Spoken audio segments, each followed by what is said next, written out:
down. They're just getting started. This is South Coast Tonight with Chris McCarthy and Marcus Farrow. They've got you covered on all the news of the day, from local issues to politics on both sides of the aisle. This is the place where the movers and shakers come to be heard, to listen, and where they're held accountable. This is South Coast Tonight on WBSM.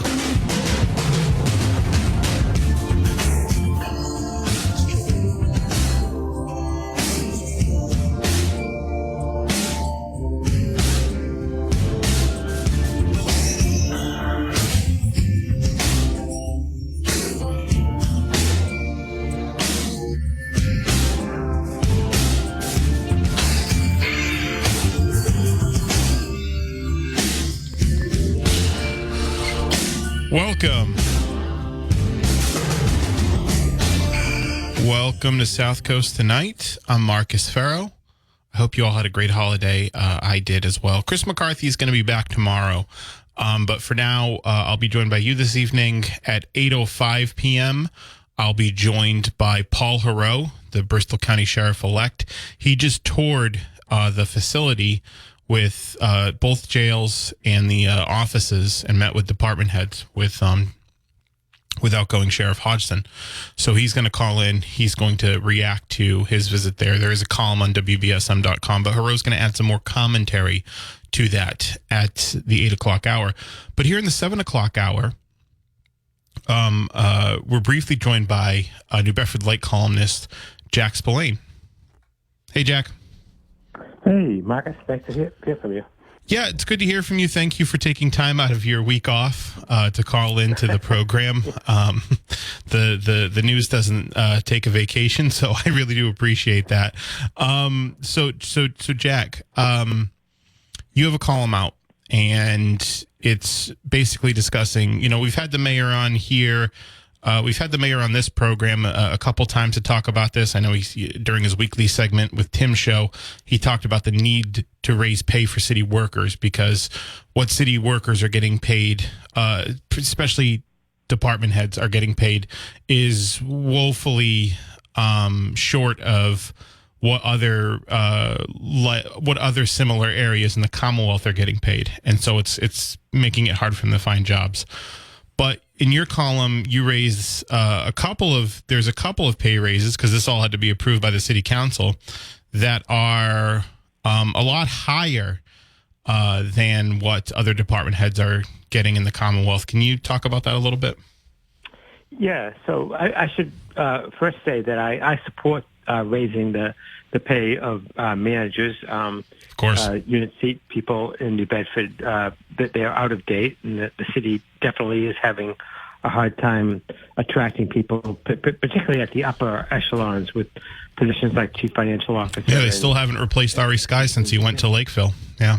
Yeah. No, that's a position that's very highly paid because the person taking it could work in the private sector for much more. That is not the case with all city positions. And our New Bedford Light reporter, Arthur Hirsch, I want to give him credit for spotlighting the story. There were several positions, the director of leash law, the director of finance, and there were 4 or 5 others. A couple of them were over 50% higher than the median average for their salaries in Massachusetts, and then there were 4 or 5 others that were 32 to 40% higher than the median average. The median average, of course, is the most frequently occurring pay raise. There was not another director of leash law, or more commonly known as the animal control officer, in Massachusetts that makes anywhere near what Manny Maciel is going to make, and Manny's a good guy. I stipulate that. And so there, I just really felt that these positions, the jump was so great that you don't have to listen to me. You can just listen to the Human Resources Director, Judith Keating, who said that they raise issues of equity that is going to come back to haunt the city in terms of other positions, both management and the AFSCME union, which has already asked for similar treatment. I don't know how you do that because these people were kind of singled out. Well, so here's I've never met the animal control officer, Manny Maciel, but I've heard he's a good guy. And there's other, like you said, there's other people that are getting similar pay bumps. The background of this is basically the mayor had a third party come in, people that do this for a living, and evaluate where they are now and where they need to be. And the mayor's office then took that data and put it into a proposal for the city council to adopt, to amend if they want and adopt. Now, I thought the city council was going to, just especially based on some commentary during some of the hearings before, I thought they were going to vote to lower some of those pay raises, but instead they, like you said, for those positions, made them exponentially higher. Like you said, the animal control officer position in the city, which won't necessarily, it's not even, and Arthur Hirsch did have a good column making this issue a thing, raising this issue, and then had a nice column about Manny Maciel. But it's not really about him specifically, because he will at some point not have that job, and then there'll be another one. And that person will get paid $120,000 a year against the $80,000 a year that position was worth. Is there any specific reason that was cited by the city council about why there was a pay raise of that magnitude? So these big pay raises, and I just like to bring it beyond the animal control and finance director. There were also big pay raises given to the Veterans Services Director, the Community Services Director, and the this one was proposed by the mayor, the Emergency Management Director. And so what they said was that the moving force were two councilors behind this. A part of the big jump was due to Councilor Linda Morad, longtime councilor, had proposed moving some positions as much as 5 and 6 grades higher than they had been because she felt they were underpaid. And she felt that the rationale she gave was that if positions that were classified as directors should basically be paid about the same amount within 1 or 2 grades of each other. Yeah. Positions that were classified as assistant directors should be within 1 or 2 grades. And so people who were 4 or 5 grades. Now, the converse argument to that is that all directors and assistant directors in the city are not equal. Some people oversee, departments of 50, 60 and more people, and other people oversee departments of one person. And the level of skills of some people and their employability in the private sector, for instance, the director of MIS, who is a computer programming guy, is far more employable, I would argue, than say the director of Veteran Services or finance or licensing. Now, nothing to say against either the Chris Gomes, who is the director of Veteran Services, or Nick Nanopoulos, the director of licensing. From all reports, they both did a good job, but I just don't think all those positions are equal.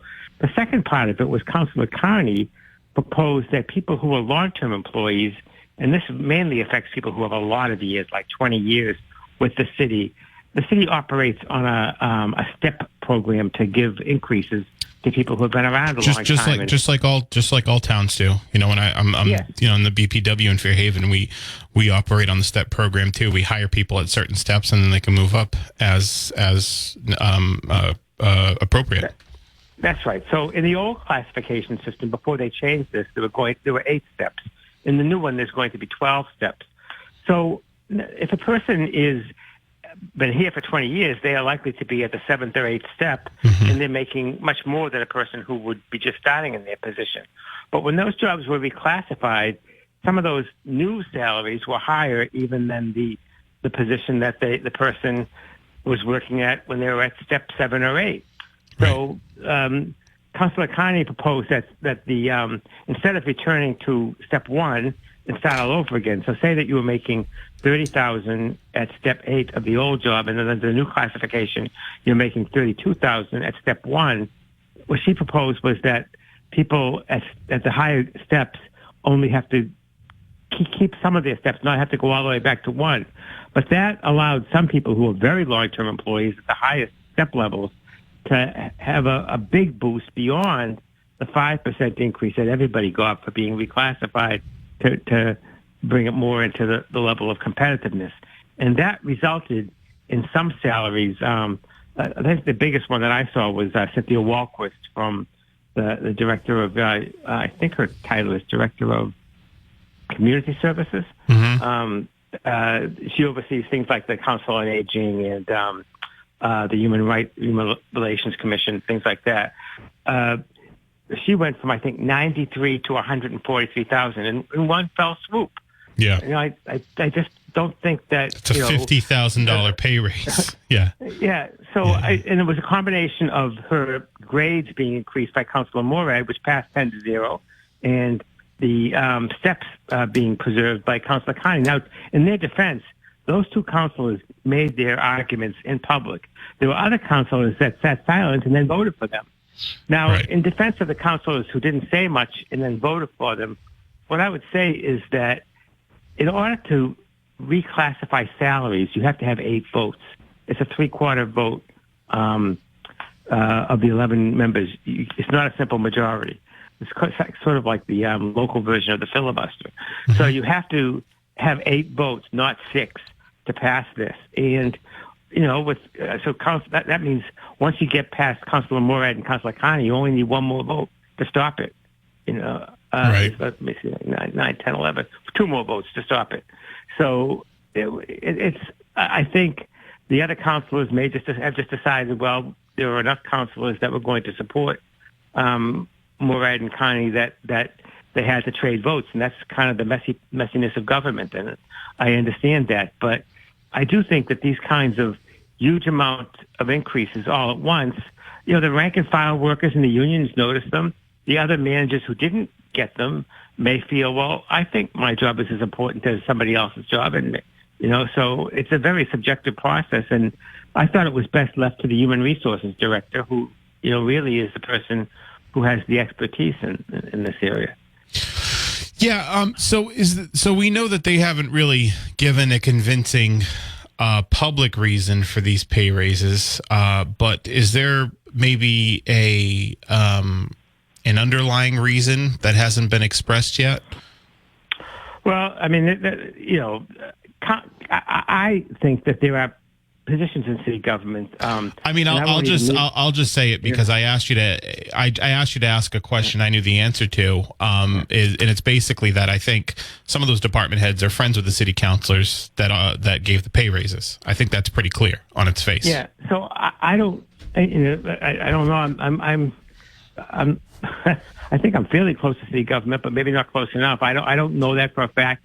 There are I do know for a fact that favors go back and forth from councilors who extol how great they are at constituent services. And constituent services is always something that's made me vaguely uncomfortable, because basically what it means is that you're getting city government to do something for you. So say the street light is out on your street and you want it fixed. Okay, that's understandable. You're paying taxes. But somebody else's street light is also up. So you call a councilor and ask your street light to get fixed, and somebody else doesn't call. They just hope the city will get to it. Well, if you leap the line and get your street light fixed before somebody else's, I don't think that's good government. I think they should, either fund enough that they can do them all at once, or if you have to wait, you should have to wait. And some mayors, I know Mayor Lang and Mayor Kalisz got frustrated by it. They didn't want the council to always be communicating directly with the department heads. I'm not going to make a case that I know of a favor that went back and forth between a specific department head, but I know it gets done. In fact, some of the councilors brag about how good they are on constituent services. Yeah, and constituent services is basically getting a city department to complete a task that's requested to the city councilor by a voter, by a resident of the city. Yes, and also I think a lot of it is getting the task completed in a timely manner. Yeah. And, I just don't, I think that, the person that doesn't, know enough to call a city council, or doesn't know that the game is played that way, or contribute to a city council, or however, they are stuck waiting for whatever their service is. So I've always been, I really think in a perfect world, the request for constituent services would go to the department heads. It wouldn't go to the councils. They're a policy-making body. That's not the way it works in reality, and we all know that. But then you have the council deciding which department heads deserve to be moved up 5 or 6 grades and which ones don't. And so I think that It's just not a good system. We had a professional human resources director who made recommendations, and these were leapfrogged. And then she warned them about two particular ones, and those were only the most egregious ones. Yeah.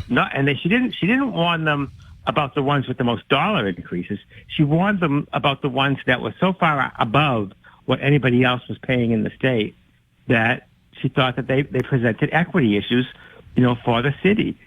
Paying, she could not come up with a reason why those people were being paid so much more. So, the councilors, Councilor Morad in particular, you talked about some of the positions, why she felt they did more than other people. Mrs. Keating rebutted her, and so there was a debate. I'll just give one example.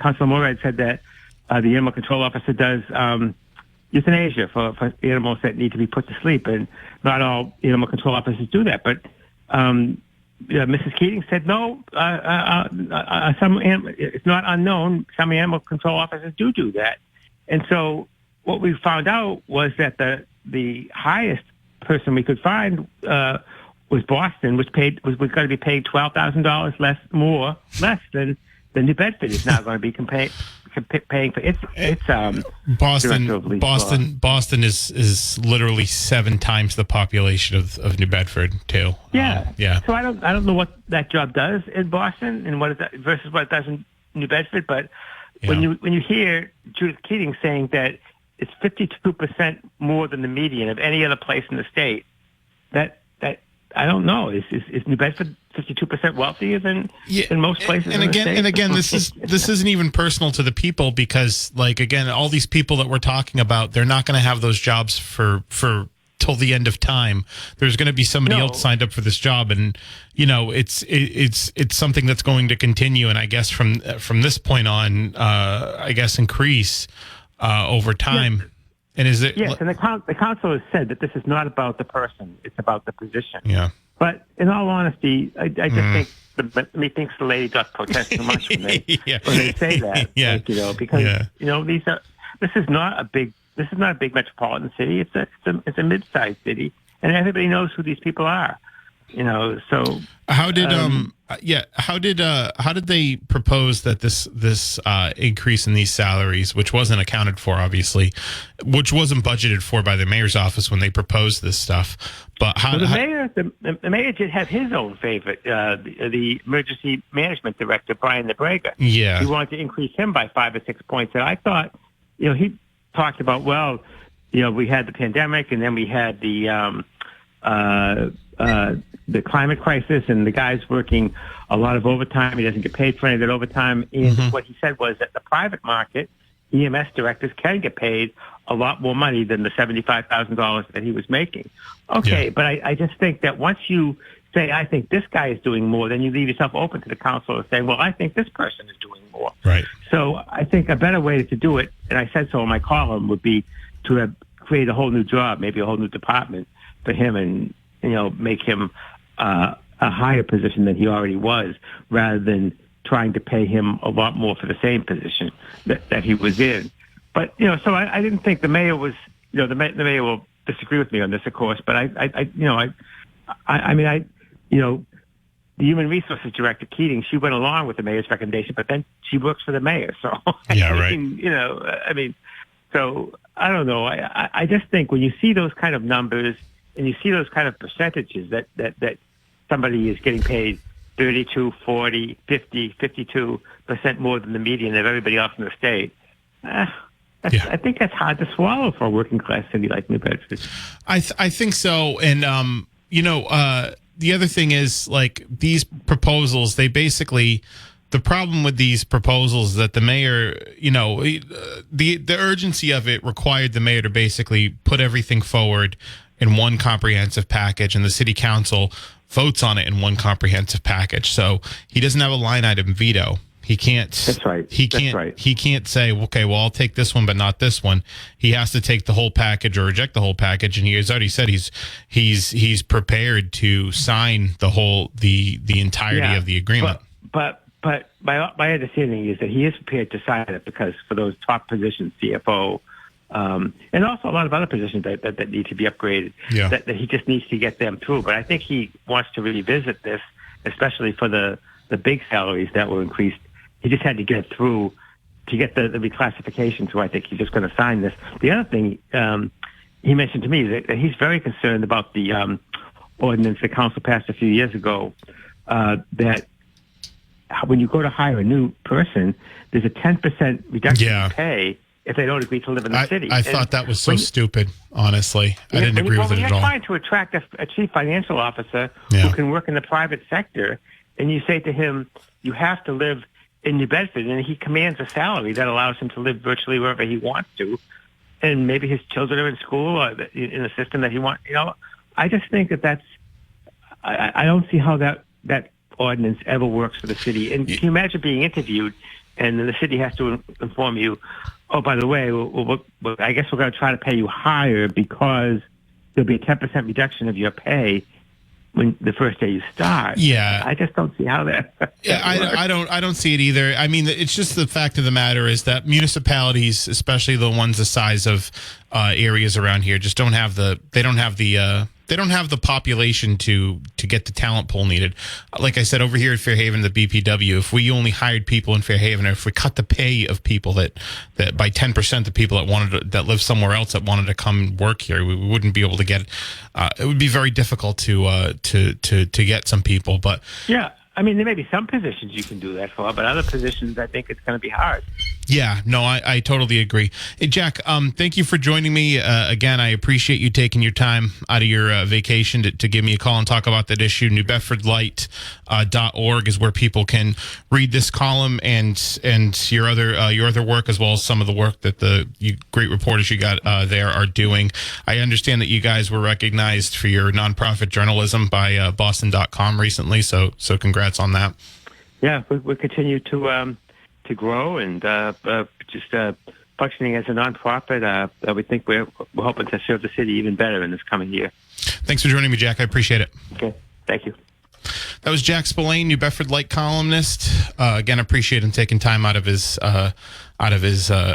vacation to talk to us about, I think, a really important issue. It's a good column. You can check it out on NewBedfordLight.org. You can also hear Jack every Monday at 11 p.m. on the Tim Weisberg 11 a.m. on the Tim Weisberg show. He has a segment with Tim Weisberg every Monday at 11 that I think is a must listen if you're if you're tuning into this show, right? You got to listen to the Tim Weisberg segment too. That airs at 11 that you can catch on the podcast too. So I want to thank Jack for coming on and talking about that important issue. Again, we've got Paul Heroux, the Bristol County Sheriff-elect. He's going to call in he's calling in at 8 p.m.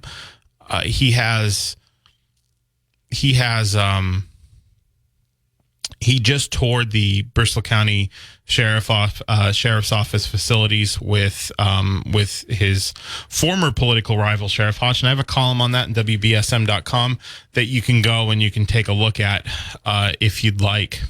And we can, and then we'll talk with Heroux. I talked to him a little bit before.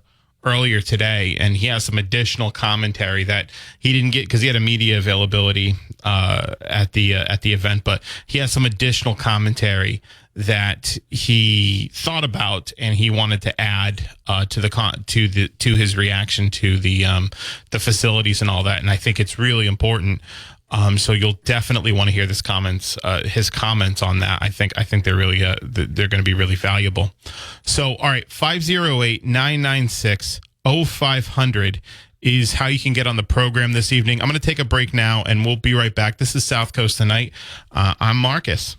Download the City Council.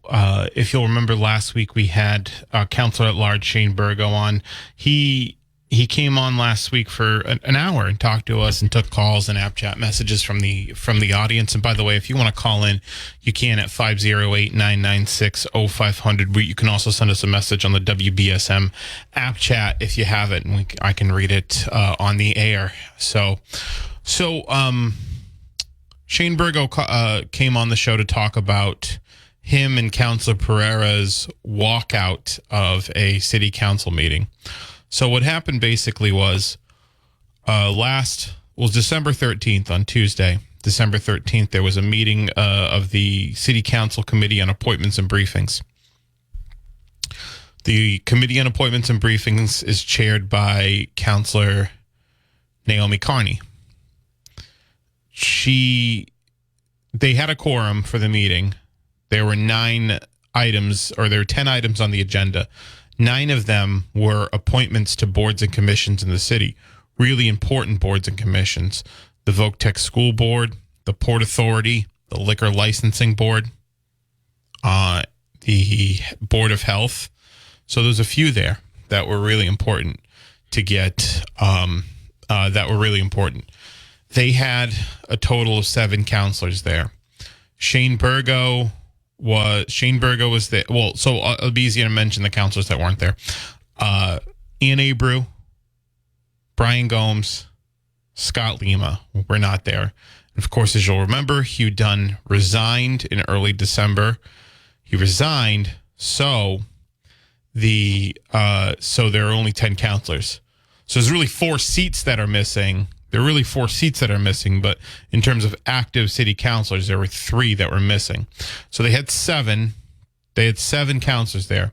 The quorum is 6. Now, if you're not familiar with what a quorum is basically the required number of people needed in a meeting of a corporate board or a governmental organization or a nonprofit board or, whatever, of a board. Number of people required for the number of people required to take votes. So if you have a quorum, you can take votes. And that's typically, a quorum is a simple majority of the total number of the body. In this case, the majority of 11 would of course be 6. So there were 6. I don't know if it's 10, even if they're going by 10 because one's gone, it would still be 6. So either way, it's 6. So there were 7 there. Shane Burgo then motioned to adjourn the meeting as soon as it started because he thought there weren't enough city councilors to adequately consider the items on the agenda. Now, there were, again, 9 appointments to those boards and commissions that were important, and then there was a demolition hearing for a historically preserved building. They voted, so there were some complaints from the crowd. They voted 3-4. The motion failed. The 3-4 against the motion. The motion failed.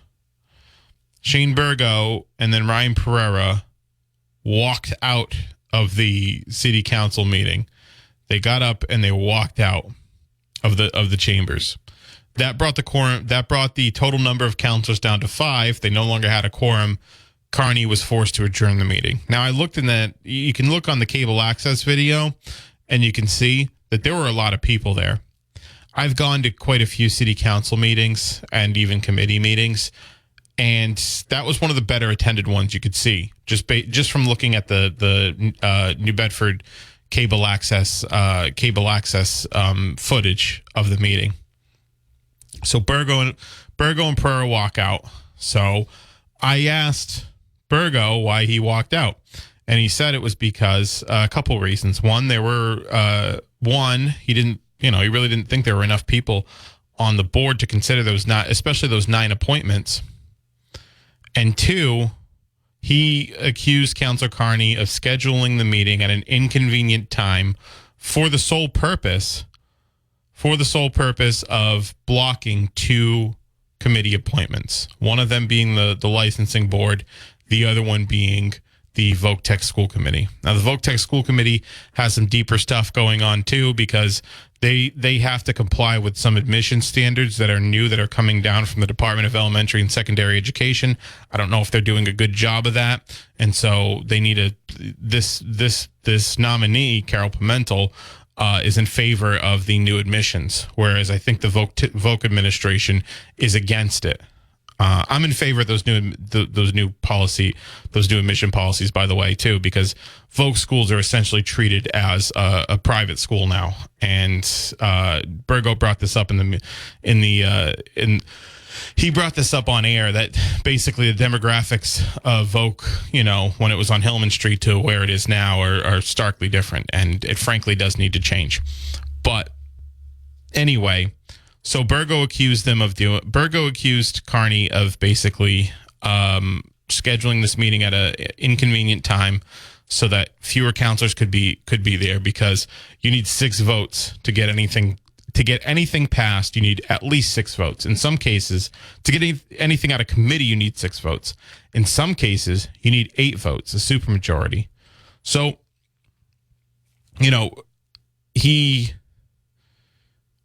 I think a lot of the focus was on him walking out, but what he said was the focus should be on those committee appointments, because some of them, he said, have been languishing in committee for about a year and a half at least. Some of them have been there since 2021. So I had Mayor Mitchell on too. He talked about it. He talked about it. He actually went as far as to call the meeting a charade, and said Burgo and Pereira did the right thing. And he accused Councilor Carney of essentially the same thing, sitting on appointments. I talked to Naomi this morning. I talked to her a little bit last week. She's going to come on sometime next week and clarify her position on this. But, from the discussions she said on the record, she's basically saying, no, none of that is true. All right, 508-996-0500 is how you can get in the program. Good evening. Hey, how you doing, Mark? Good, how are you? Hopefully your holiday went well. Yeah, it was great. I'm looking at the licensing board appointment. From what I could have read, Mr. Resendiz is the new nomination, right? And he is there to replace, is it Beauregard? Yes, it is. Okay. So now Mr. Beauregard is also the executive director of the Housing Authority. Correct. Okay. And that's where all Section 8 pieces get approved or unapproved, right? Yeah. So the political ramifications for a city councilor who's trying to get somebody a Section 8 certificate would be completely thwarted if they allow Mr. Resendiz to get through, and that's the problem. That's the way I look at it. Could be. And if you look at it... I mean, Steve's been on that board for a long time. And so I think there are definitely a lot of people on the city council that like him. I mean, I like him. I think I like him. I think he's a good guy. He's a great guy. Yeah. But the political stuff is being swept under the rug here.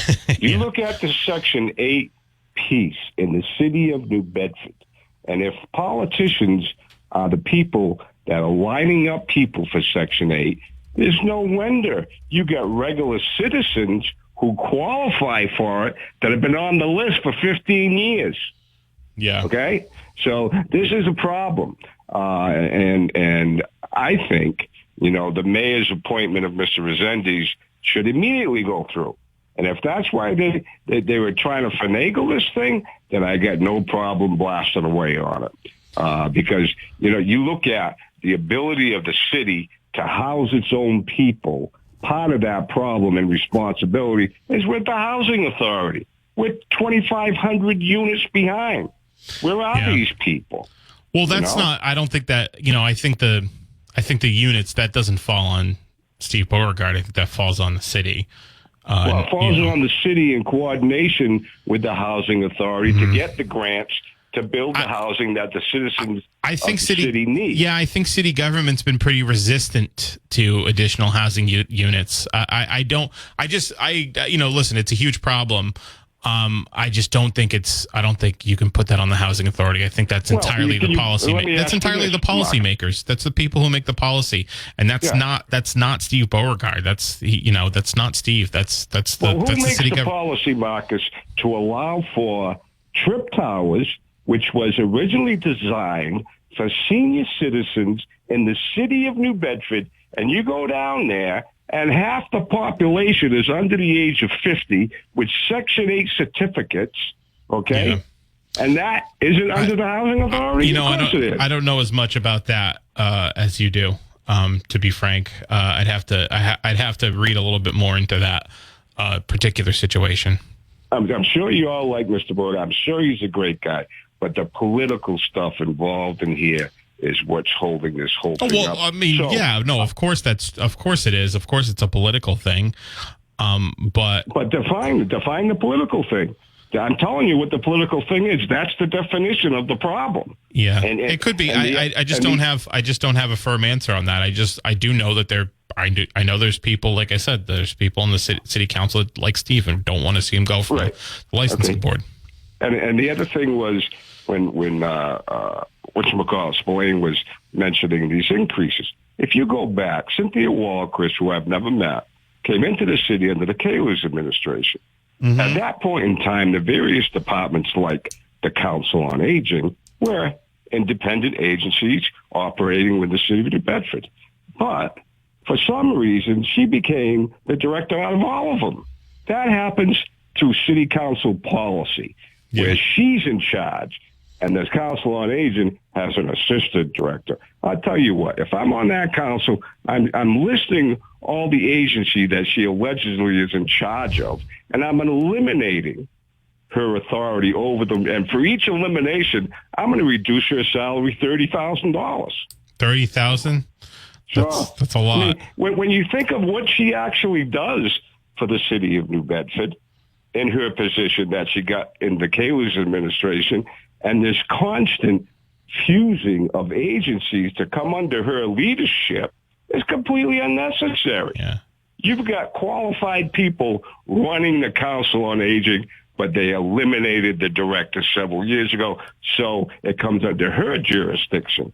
I've got nothing against the lady. That's the way she played her politics. Fine. Now it's time for the council to turn the policy around and reverse it and put it back to the $65,000 that she started with. Not $145,000. What are they, out of their minds? That's crazy. It's a pretty shocking pay raise. You know a little bit more about this particular person than I do. Again, because I don't know. I've never met her. Well, I know about the policies that have occurred that allowed her to gain this power.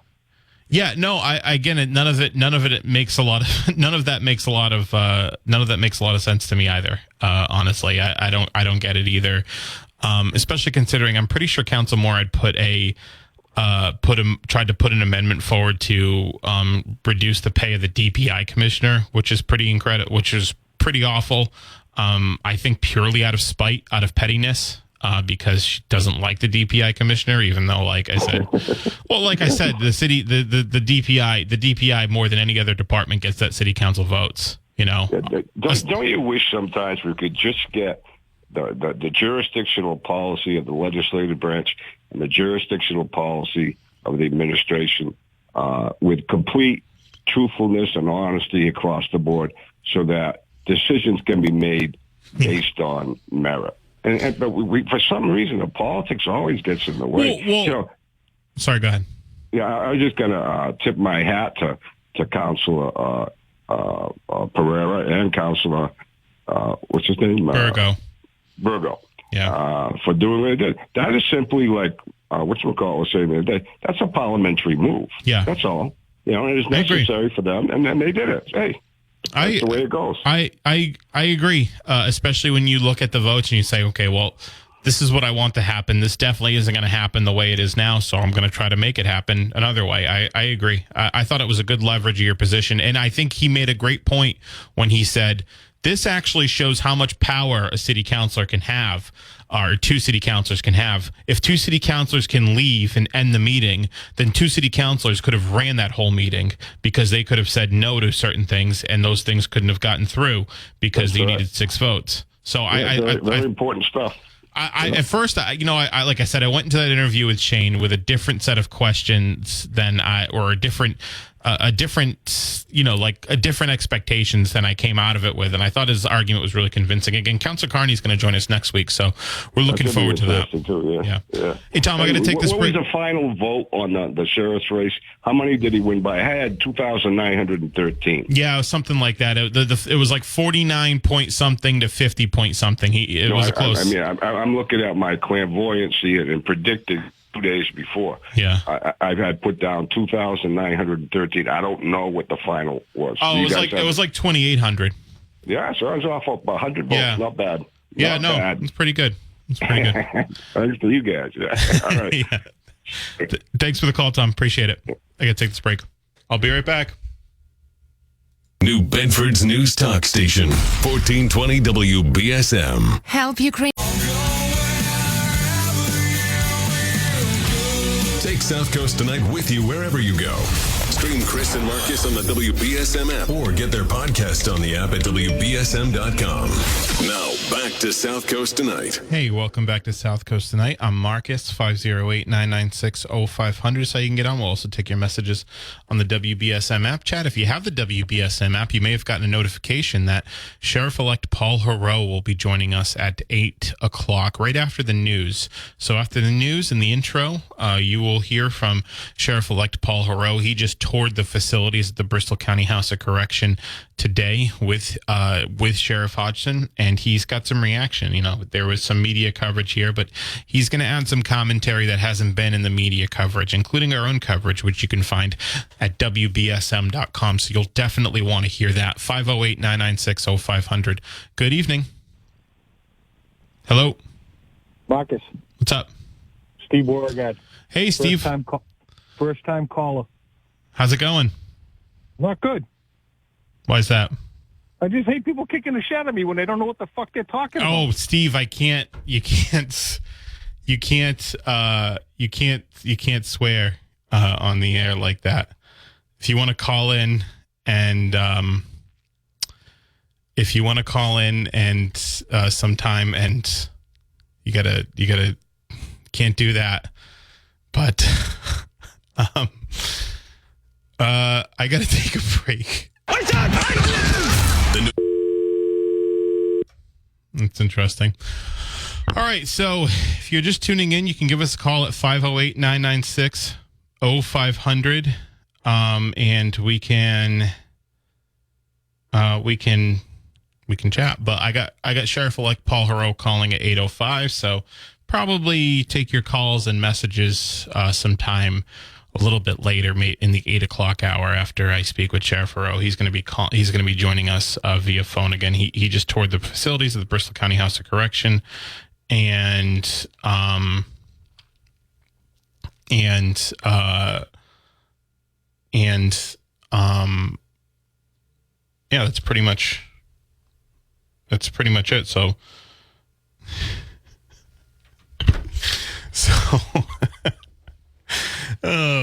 never a dull moment at South Coast Tonight. All right, listen, we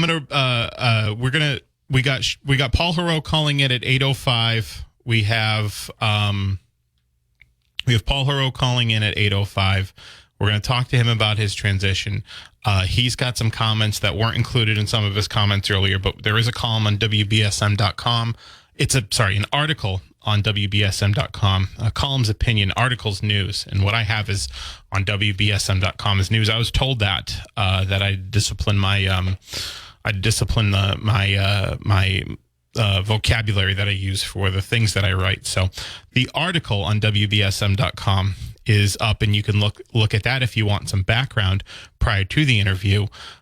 But we'll have Heroux on to talk about some of his reactions. And again, I think no matter what side of this race that you fell on, I think you'll really enjoy what he has to say, or I think you'll be surprised by what he has to say. So, and then, going after that, we've got we've got a lot to talk about. There's the Title 42 decision that came down from the Supreme Court. there's other stuff that's going on. So we'll be looking forward to speaking with you. And also, if you want to talk about the walkout by Shane Burgo and Ryan Pereira in protest to a city council meeting, we can definitely talk about that as well. There were some interesting comments, I think, from the mayor, from Councillor Burgo, and of course we'll hear from Councillor Carney on that probably sometime next week. So again, stay tuned. Paul Heroux is going to call in at 8, and I will see you guys on the other side of the 8 o'clock hour after the news.